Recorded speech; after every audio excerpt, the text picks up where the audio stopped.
Ya, Assalamualaikum warahmatullahi wabarakatuh. Perkenalkan, nama saya Nuridwan Syah dari kelas 1D semester 1 jurusan Teknologi Informasi.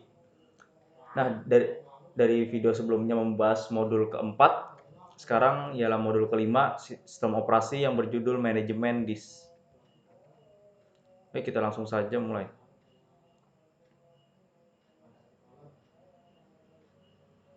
Nah, kita ulang lagi ya, pengertian dari sistem operasi Linux. Nah, awal dari sistem operasi Linux ialah Linux Torvalds adalah sebuah penciptanya. Linux ketika dia masih menjadi seorang mahasiswa pelajar di Finlandia, Linus Torvalds terinspirasi oleh sistem Unix kecil yang dikembangkan oleh Andrew Annenbaum. Linux sendiri lahir pada Agustus 1991 ketika Linux versi 0,01 yang berhasil digunakan. Linus Torvalds mengembangkan Linux 0,02 pada bulan Oktober 1991 yang terbatas untuk menjalankan GCC atau GNU C Compiler, Bash Shell, dan GNU Bourne Again Shell. Linux adalah sebuah nama sistem operasi berbasis Unix yang didistribusikan pada publik dan GNU atau GNU General Public Lisensi (GPL) secara gratis. Yang berarti jika Linux dibagikan dengan source code-nya, akses ke kode sumber memungkinkan pengguna untuk menyesuaikan sistem operasi ini, yang kemudian dapat digunakan kembali dan didistribusikan secara bebas.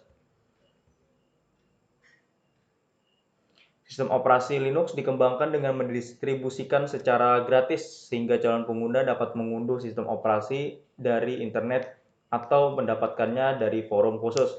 Forum pengguna Linux biasanya membentuk komunitas khusus untuk modifikasi sistem. Setelah itu diubah dan dikembangkan, kode sumber didistribusikan kembali melalui internet atau media lain. Setiap orang bebas untuk bergabung dengan komunitas untuk mengembangkan sistem operasi. Sejak itu, Linux terus berkembang menjadi sistem Unix yang sangat lengkap sehingga Linux dapat digunakan untuk jaringan, pengembangan perangkat lunak, dan banyak hal lainnya.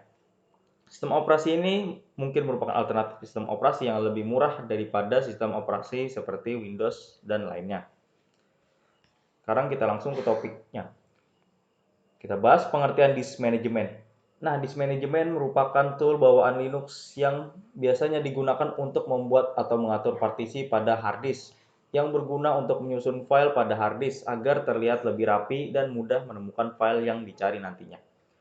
Pada sistem operasi under Unix seperti Linux tidak mengenal adanya drive C atau drive A, karena Linux menggunakan sistem hierarki atau penyatuan direktori di dalam direktori, dan memberlakukan file directory dan device drive termasuk floppy dan CD-ROM sebagai file.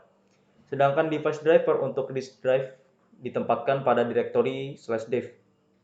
Direktori tempat semua device dan disk drive yang belum dikenal tersebut harus dikenalkan atau dipasangkan pada suatu direktori agar bisa dibaca dan digunakan.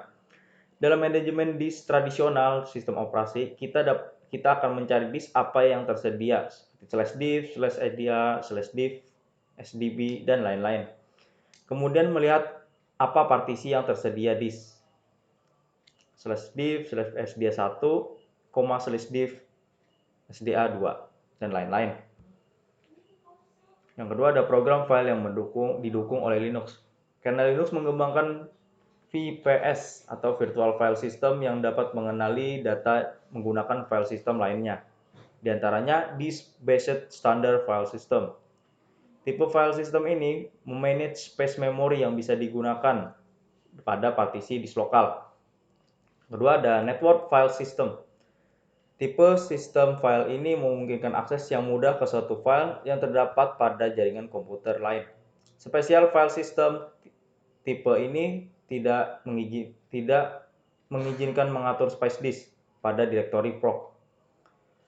Menyediakan interface yang mengizinkan user untuk mengakses struktur data kernel. Lalu yang selanjutnya ada standar file system pada Linux. XT2. XT2 merupakan sistem file standar untuk Linux. Yang kedua ada ext3 yang menyediakan semua fitur ext2 dan juga fitur jurnal dan kompatibilitas dengan ext2. Terus ada selanjutnya ada Reserve-S dan sistem MIF.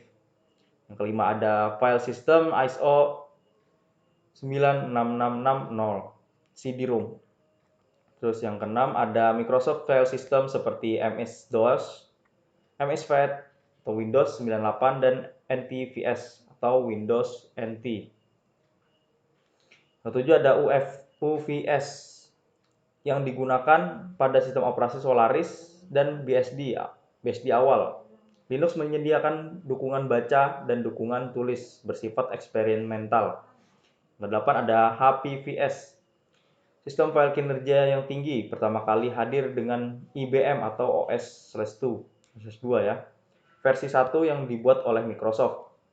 Terus selanjutnya yang ke-9 ada HFS yang merupakan file sistem hierarki yang digunakan dengan macOS versi lama. Selanjutnya partisi Linux. Partisi Linux tidak mengenal drive C, drive D, dan drive E. Disitulah yang menjadi keunikan dari sistem operasi Linux yang menganggap semuanya adalah file, everything is file. Di antaranya ada ext. File system, extended file system. Terdapat 4 jenis extended file system, di antaranya ada ext2 dan ext3 journal file system. Dan ext4 file system yang saat ini dipergunakan oleh sistem operasi Linux. Reserve-S adalah file system yang pertama kali menggunakan sistem jurnal. Sistem ini adalah cara di mana pada saat komputer mati secara mendadak maka file system akan dicek dan unmount ya dalam waktu singkat. Dalam artian lain, penataan ulang sebelum masuk ke file sistem utamanya. Yang ketiga ada swap file system, merupakan jenis file system yang berfungsi sebagai memori virtual, di mana memori virtual ini dipergunakan sebagai bantuan dari memori RAM utama. Apabila pada proses tertentu memori RAM utama kehabisan space, maka swap file systemlah yang dipakai. Ini adalah partisi installation. Cara membukanya ialah vdisk strip L akan muncul. Hard disk biasanya diakses lewat perantara file di bawah direktori /disk dan diawali dengan string HD. Primary ID master /diff/hda primary ID atau /diff atau /hdb. Secondary ID master /diff/hdc secondary ID atau /diff hdd. Untuk penomoran partisi, Linux merupakan skema seperti berikut ini. Partisi primary pertama sampai ke 4, /diff hd 1, strip /diff hd bintang 4, partisi. Partisi logikal kelima sampai 8, /diff hd 5 sampai /diff hd 8. Tanda bintang merupakan pengganti huruf A sampai Z, misalkan HDA, HDB, HDC, dan seterusnya. Cara mempartisi secara manual pada Linux. Pada saat penginstalan, pilih sistem manual. Lalu pilih HCS 13.0.00 SDA, terus tekan Enter. Terus pilih Yes untuk membuat partisi baru, partisi kosong pada device, pada perangkat. Terus pilih prelock yang masih kosong 10. Sini saya menyiapkan 11 GB ya, free space-nya. Lalu klik create new partition untuk membuat partisi baru. Pertama kita membuat partisi pertama yaitu masukkan size partisinya. Ini partisinya kita sisakan ya. Sisakan setidaknya 20% lah. Terus setelah kalian atur size-nya, pilih beginning. Kita pilih mulai, terus partisi kedua, maka akan pertama ya. Terus untuk partisi kedua sudah terbuat, lalu kita ke prelock untuk mengatur disknya. Nah, di sini ada free space sebesar 2,7 GB. Terus gunakan sisa size-nya untuk pembagian partisi pertama. Terus setelah kita atur, pilih logical ya. Tadi yang pertama tadi adalah primary, sekarang logicalnya. Terus use as-nya diubah menjadi ke swap dan bootable-nya di off-kan, lalu klik done. Untuk partisi disk-nya sudah terbentuk, jika sudah yakin maka klik finish ya di bawah sini. Lalu jika masih ragu klikkan no untuk mengulang, untuk mengatur ulang disk jika masih ragu, dan jika sudah yakin dengan disknya silakan klik yes. Maka sudah terbentuk partisi disknya ya.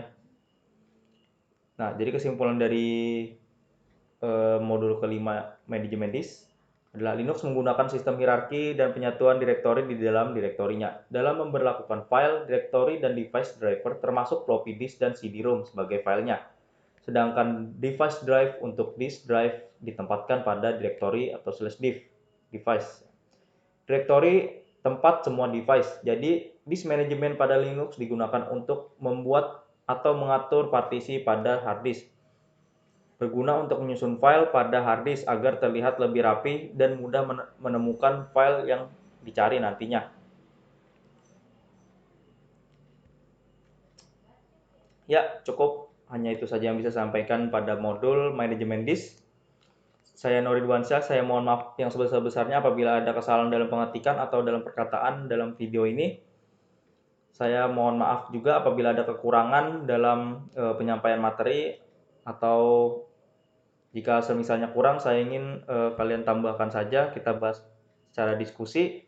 Saya Nori Dwansyah. Wassalamualaikum warahmatullahi wabarakatuh. Assalamualaikum warahmatullahi wabarakatuh.